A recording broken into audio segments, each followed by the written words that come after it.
नमस्कार दोस्तों, युवा एकेडमी में आपका स्वागत है। मैं ब्रिजेश सर आपका स्वागत करता हूं। आज हम लोग पर्यावरण के बारे में समझेंगे, क्योंकि यह chapter UP TET, C TET और सुपर टेट के लिए सबसे महत्वपूर्ण है। और पर्यावरण में पहला चैप्टर ही पर्यावरण से स्टार्ट होता है। हम लोग हर एक चैप्टर को देखेंगे। आप मेहनत करते रहिए, हर चीज हम लोग देंगे और पेपर होने के ठीक पहले तक हम लोग सब सब्जेक्ट को क्लियर कर देंगे। उसकी चिंता आप छोड़ दीजिए। पर्यावरण ये केवल यूपी टेट, सी टेट और सुपर टेट के लिए ही नहीं है, बल्कि सभी प्रतियोगी परीक्षाओं में आता है, क्योंकि पर्यावरण जियोग्राफी का भी चैप्टर है। इसलिए कोई भी चीज कहीं से भी मिल जाए आपके लिए पढ़ना जरूरी है। ये नहीं कि हमारे काम लायक नहीं है, तो ऐसा नहीं है। हर एक चीज का हर जगह पे उसका यूज है। तो चलिए शुरू करते हैं कि पर्यावरण किसे कहते हैं, पर्यावरण क्या है। तो पर्यावरण फ्रेंच भाषा से बना है। पर्यावरण फ्रेंच भाषा से बना है। अगर हम लोग पर्यावरण को दो भागों में तोड़ें तो पर्यावरण का होता है परिधान आवरण। परि मतलब होता है चारों तरफ, आवरण मतलब होता है ढका हुआ। एनवायरमेंट कहता है कि परिधान आवरण से बना है पर्यावरण, यानी किसी विशेष स्थान में सजीव तथा मानव के चारों घिरे हुए भौतिक आवरण को हम लोग पर्यावरण कहते हैं। यानी पर्यावरण क्या है? हमारे चारों तरफ घिरे हुए भौतिक आवरण को हम लोग पर्यावरण कहते हैं। अब अलग अलग मतों का मानना है, अलग अलग लेखकों का मानना है कि पर्यावरण किसे कहते हैं। तो तीन लेखक का नाम आता है जो पेपर में भी पूछता है। पहला है सीपी पार्क। सीपी पार्क के अनुसार पर्यावरण की परिभाषा क्या है? तो सीपी पार्क ने कहा था कि पर्यावरण उन दशाओं का योग है, दशाओं का योग है जो मनुष्य को निश्चित समय में निश्चित स्थान पर आवृत करती है। ये सीपी पार्क ने कहा था। ऐसे सीधा देखें नॉर्मल में तो पर्यावरण हुआ है जो हमारे चारों तरफ घिरे हुए आवरण को हम लोग पर्यावरण कहते हैं। लेकिन पेपर में पूछता है कि सीपी पार्क के अनुसार पर्यावरण क्या है? तो पर्यावरण उन दशाओं का योग है जो मनुष्य को निश्चित समय में निश्चित स्थान पर आवृत करती है। यानी लोगों के जरूरत के हिसाब से, लोगों के सुविधा के अनुसार से जिस क्षेत्र में रहना पसंद करते हैं उस क्षेत्र के चारों ओर घिरे हुए आवरण को हम लोग पर्यावरण कहते हैं। तो सीपी पार्क ने कहा था कि उन दशाओं का योग है जो मनुष्य को निश्चित समय में निश्चित स्थान पर ले जाते हैं। अगला आता है फिटिंग के अनुसार। फिटिंग के अनुसार यानी फिटिंग ने क्या कहा था? तो फिटिंग ने कहा था कि पर्यावरण किसी भी जीवधारी को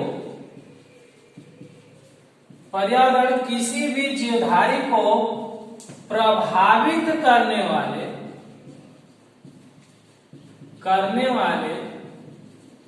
समस्त कारकों का योग है। समस्त कारकों का योग है पर्यावरण। यानी फिटिंग के अनुसार किसी भी जीवधारी को प्रभावित करने वाले समस्त कारकों का योग पर्यावरण कहलाता है। ये फिटिंग है। ये पेपर में आ चुके हैं, कई बार पेपर में आया है कि सीपी पार्क के अनुसार क्या है। अगला है रास के अनुसार, यानी इन्होंने क्या कहा था, तो रास ने कहा था कि पर्यावरण वह बाह्य शक्ति है, वह बाह्य शक्ति है जो हमें प्रभावित करती है। ये रास है। तो ये इन्होंने केवल पर्यावरण की परिभाषा दिया है। पर्यावरण सबसे पहले किस भाषा से एनवायरमेंट बना है, तो फ्रेंच भाषा से। पर्यावरण यानी परिधान आवरण, यानी किसी भी सजीव और मानव के चारों ओर घिरे हुए भौतिक आवरण को हम लोग पर्यावरण कहते हैं। अगला कहता है सीपी पार्क के अनुसार, तो सीपी पार्क के अनुसार पर्यावरण उन दशाओं का योग है जो मनुष्य को निश्चित समय में निश्चित स्थान पर आवृत करती है। हेडिंग के अनुसार पर्यावरण किसी भी जीवधारी को प्रभावित करने वाले समस्त कारकों का योग है। अगला है रास के अनुसार पर्यावरण वह बाह्य शक्ति है जो हमें प्रभावित करती है। तो ये तीन लोगों का परिभाषा भी याद रखेंगे और पर्यावरण किसे कहते हैं वो भी याद रखेंगे। आइए अगला देखते हैं। अगला पॉइंट पूछता है कि पर्यावरण को बचाना है, पर्यावरण हमारे लिए बहुत महत्वपूर्ण है, तो पर्यावरण के साथ कोई पेड़ को ना काटे, कोई जंगल को ना काटे और उसकी रक्षा करना हमारा कर्तव्य है।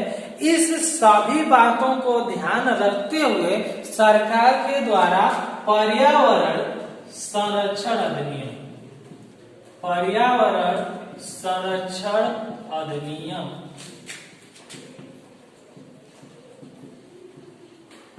1986 में बना। ये भी एक क्वेश्चन, हर क्वेश्चन को समझते चलिए कि कौन क्या कर रहा है। अगले पिछले पॉइंट में मैंने बताया पर्यावरण की परिभाषा क्या है, इसमें हम बता रहे हैं कि पर्यावरण संरक्षण अधिनियम कब बना, तो 1986 में बना। अगला कहता है कि पर्यावरण में मेन क्या है, यानी किन किन चीजों को हम लोग पर्यावरण में शामिल करते हैं। तो पर्यावरण में शामिल क्या है, तो देखेंगे कि पर्यावरण में जैविक, जैविक को हम लोग क्या कहते हैं, बायोटिक, या इसे हम लोग कहते हैं जीवित, प्लस अजैविक, जिसे कहते हैं ए बायोटिक या अजीवित को शामिल किया जाता है। यानी पर्यावरण किससे मिलकर बना है, तो जैविक और अजैविक को शामिल किया जाता है।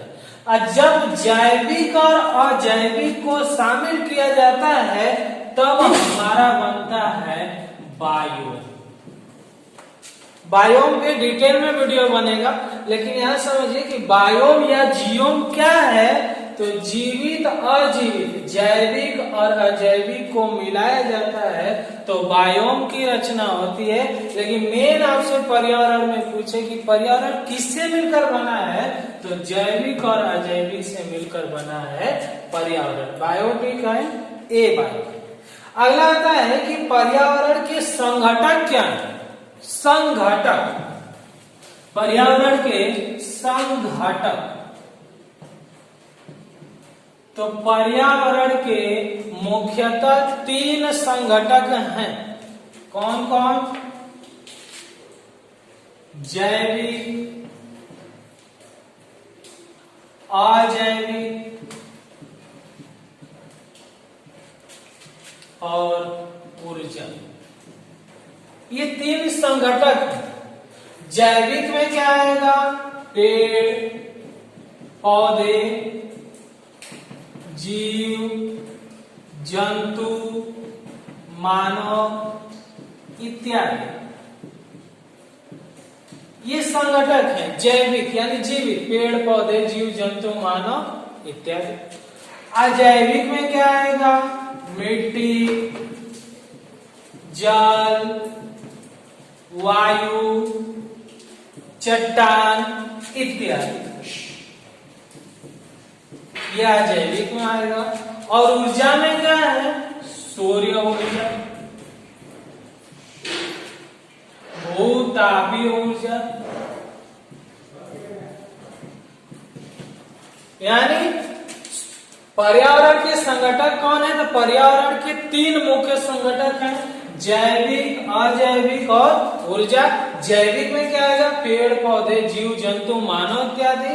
अजैविक में क्या आएगा? मिट्टी, जल, वायु इत्यादि, यानी और ऊर्जा में क्या आएगा? सूर्य ऊर्जा और भूतापीय ऊर्जा। और इन्हीं सभी का योग ही पर्यावरण है। यही जरूरत है पर्यावरण में किसी भी जीव को जीवित रखने के लिए, और यह न रहे तो उस जीव को अजीवित हो जाता है। तो ये संगठक है, यानी इसमें क्या क्या घटनाएं या क्या क्या चीजों का मिलकर बना हुआ है। तो ये जैविक और जैविक ऊर्जा यह हमारे पर्यावरण के क्या है? संगठक। ठीक है, अगला पॉइंट देखते हैं। अलग पॉइंट पूछता है कि पर्यावरण को कितने भागों में बांटा गया है। तो संरचना के आधार पर इसके प्रकार को बांटा गया है। तो संरचना के आधार पर पर्यावरण को 3 भागों में बांटा गया है। भौतिक पर्यावरण, जिसे अजैविक पर्यावरण भी कहा जाता है, दूसरा है जैविक पर्यावरण, और तीसरा है सामाजिक सांस्कृतिक पर्यावरण। ये संरचना के आधार पर पर्यावरण को 3 भागों में बांटा गया है, भौतिक, जैविक और सामाजिक। और भौतिक को 3 भागों में बांटा गया है, स्थल मंडलीय, यानी जिसमें स्थल की चर्चा, रेत, मिट्टी, चट्टाने, यानी वे पदार्थ जो पेड़ पौधों का पोषण करते हैं उसे हम स्थल मंडलीय पर्यावरण में रखते हैं। जल मंडली, यानी जिसमें जल हो उसे हम जल मंडली कहते हैं। तो 100% में बांटे तो हमारा 71% स्थल है, 71% जल है और 29% स्थल का विस्तार है। इसमें से 97% आपका जल महासागर में पाया जाता है, 2% भाग हिमनद और ध्रुवीय क्षेत्रों में पाया जाता है, और 1% भाग नदी और पेयजल और भूमिगत में पाया जाता है। यानी जिस भाग में जल की चर्चा हो उसे हम जल मंडलीय पर्यावरण कहते हैं। और अगला वायुमंडलीय पर्यावरण, जिसमें वायु का चर्चा है। तो हम वीडियो में बताए हैं कि वायुमंडल किसे कहते हैं, पिछला वीडियो आप देखिएगा। लेकिन गैसीय वातावरण को हम लोग वायुमंडलीय पर्यावरण में रखते हैं। यानी ये आपसे पूछता है कि स्थल मंडलीय, जल मंडलीय और वायुमंडलीय किसका हिस्सा है? तो भौतिक या अजैविक पर्यावरण का हिस्सा। अगला जैविक पर्यावरण को 2 भागों में बांटा गया है। एक है वनस्पतिक पर्यावरण, यानी जिसमें पौधे, पेड़, वनस्पतियां इत्यादि का वर्णन मिलता है या इत्यादि को शामिल किया जाता है, उसे हम वनस्पतिक पर्यावरण कहेंगे। और दूसरा हमारा है जंतु पर्यावरण, यानी जिसमें जीव जंतु, पक्षी, कीट, सरीसृप, मानव इत्यादि जीवों को शामिल किया जाता है, उसे हम जंतु पर्यावरण कहते हैं। यह भी क्वेश्चन पूछता है कि वनस्पति और जंतु पर्यावरण किसके उदाहरण है? तो जैविक पर्यावरण। और तीसरा हमारा है सामाजिक सांस्कृतिक पर्यावरण, यानी लोगों के विचार, लोगों के समुदाय, लोगों का रहन सहन, लोगों का रूढ़ियों, लोगों के रिलेशन के हिसाब से सामाजिक सांस्कृतिक पर्यावरण को भी पर्यावरण में शामिल किया गया। और आर्थिक का मतलब होता है अपने घर का वो खर्चा कैसे चला, और आर्थिक के लिए वो कृषि करेगा। तो कृषि किस भाग पे करेगा? तो मिट्टी की जरूरत होगी, मिट्टी को बचाने के लिए पेड़ पौधे लगाने होंगे, तभी पानी इकट्ठा हो सकता है। और ये भी क्वेश्चन पूछता है कि पहले के लोग कृषि कैसे करते थे? तो जंगलों को काट कर कृषि की जाती थी, जिसे हम लोग झूम कृषि करते थे। वो कृषि का सबसे पुराना सिस्टम है। आर्थिक पर्यावरण, ये भी सामाजिक पर्यावरण का भाग है। दूसरा मनोवैज्ञानिक, यानी हमारा विचार क्या है, लोगों के बीच में कैसा हमारा संबंध है, आदान प्रदान कैसे हो रहा है, उसको हम मनोवैज्ञानिक कहते हैं। सामाजिक का मतलब होता है कि हम लोगों के साथ रह रहे हैं तो लोगों का रहन सहन कैसा है, लोगों का उत्सव कैसा है, लोगों के रहने का आवाज कैसा है, बातचीत कैसा है, इन सभी को हम सामाजिक कहते हैं। प्रौद्योगिकी में कहा जाता है कि लोग विज्ञान के साथ यंत्रों का आविष्कार करना, किसी चीज पे शोध करना, तो वो भूमि पे ही करेगा, मिट्टी पे ही करेगा। तो प्रौद्योगिक पर्यावरण को रखा गया है सामाजिक में। अगला है सांस्कृतिक, यानी हमारी संस्कृति कैसा है, हम संस्कृति को कैसे रखते हैं, किसी के सामने अपनी संस्कृति का कैसे प्रदर्शन करते हैं, ये भी है सामाजिक पर्यावरण। और लास्ट है राजनीतिक पर्यावरण, यानी किसी के साथ, किसी के बीच हमारा प्रशासन कैसा है, किस हिसाब से हमारा रहन सहन है, यानी इन सभी बातों का भी पर्यावरण पे प्रभाव पड़ता है। तो सामाजिक एवं सांस्कृतिक पर्यावरण को भी पर्यावरण में शामिल किया गया है। तो ये संरचना के आधार पर पर्यावरण को 3 भागों में बांटा गया, और इसको भी 3 भागों में बांटा गया, इसको 2 भागों में बांटा गया, और इसको 6 भागों में बांटा गया। आइए अगला पॉइंट देखते हैं। अगला पॉइंट है कि पर्यावरण पढ़ने का उद्देश्य क्या है, यानी हम क्यों पर्यावरण पढ़ते हैं, या सरकार द्वारा पर्यावरण को सब्जेक्ट में क्यों डाला गया है, उद्देश्य इसका क्या है। तो पहला कहता है पर्यावरण के प्रति जागरूक करना, यानी पर्यावरण से हमें क्या लाभ है, क्या हानि है, उसके प्रति लोगों को जानना, इस उद्देश्य से पर्यावरण को डाला गया।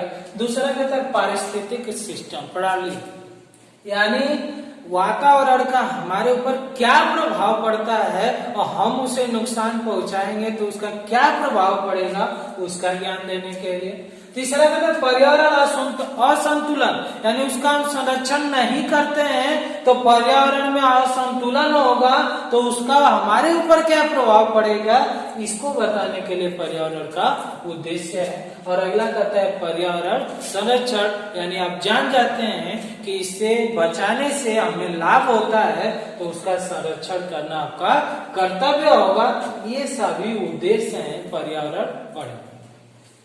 अब कहता है एक डाउन्स है, ये लेखक हैं, इन्होंने कहा कि कोई भी लोगों में कोई भी बातों को ले जाने पे प्रभाव उनका 5 अवस्था तक पड़ता है, यानी एक बार में नहीं समझते हैं, 5 बार उन्हें बताना पड़ता है, तब जाकर समझते हैं कि पर्यावरण हमारे लिए क्यों जरूरी है। जन जागरूक चेतना के लिए इन्होंने अभियान चलाया था। पहले में उन्होंने बताया कि पर्यावरण के लाभ के बारे में हम बताते हैं लोगों को, तो आकर्षित तो होते हैं, लेकिन बहुत कम लोग दिमाग में रखते हैं कि पर्यावरण से क्या हो सकता है। दूसरे कहते हैं जब लोगों को समझ में आने लगता है कि कुछ नुकसान हो रहा है, तब पर्यावरण समस्याओं को गंभीर होते हैं।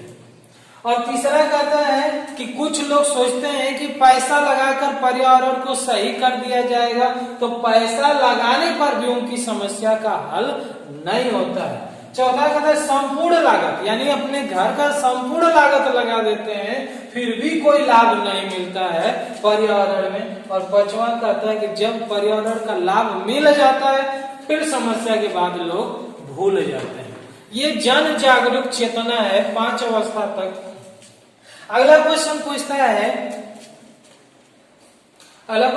है कि विश्व पर्यावरण दिवस कब मनाया जाता है, तो 5 जून को विश्व पर्यावरण दिवस मनाया जाता है। अगला है कि कौन सी एजेंसी जो पर्यावरण की संरक्षण करती है, ईपीए आता है कि ईपीए का फुल फॉर्म क्या है, तो इन्वायरमेंटल प्रोटेक्शन एजेंसी, यानी पर्यावरण संरक्षण संस्था। अगला पर्यावरण के शिक्षा को बढ़ाने के लिए, पर्यावरण के बारे में लोगों को अधिक से अधिक बताने के लिए सीपीआर शिक्षा केंद्र सबसे पहले कहाँ खोला गया, तो अहमदाबाद में खोला गया। 1978 में नई दिल्ली में पर्यावरण के शिक्षा केंद्र के लिए या पर्यावरण के लोगों के प्रति जागरूक करने के लिए राष्ट्रीय प्राकृतिक इतिहास में संग्रहालय स्थापित किया गया नई दिल्ली में। ये भी क्वेश्चन आता है कि राष्ट्रीय प्राकृतिक इतिहास संग्रहालय कब स्थापित किया गया, 1978 में, कहां पर, नई दिल्ली में। अगला था पर्यावरणीय निश्चयवाद के प्रतिपादन, यानी पर्यावरण के बारे में लोगों को बताना, पर्यावरण के संरक्षण के बारे में बताना, पर्यावरण के लाभ के बारे में, हानि के बारे में, यानी सभी चीजों का पर्यावरणीय निश्चयवाद के प्रतिपादक कार्ल रिटर है। अगला है मास मीडिया। ये भी क्वेश्चन आता है कि मास मीडिया किसे कहते हैं, तो वह मीडिया जो टीवी, रेडियो, मैगजीन इत्यादि के माध्यम से पर्यावरण के समस्याओं को बताती है, उसे हम कहते हैं मास मीडिया।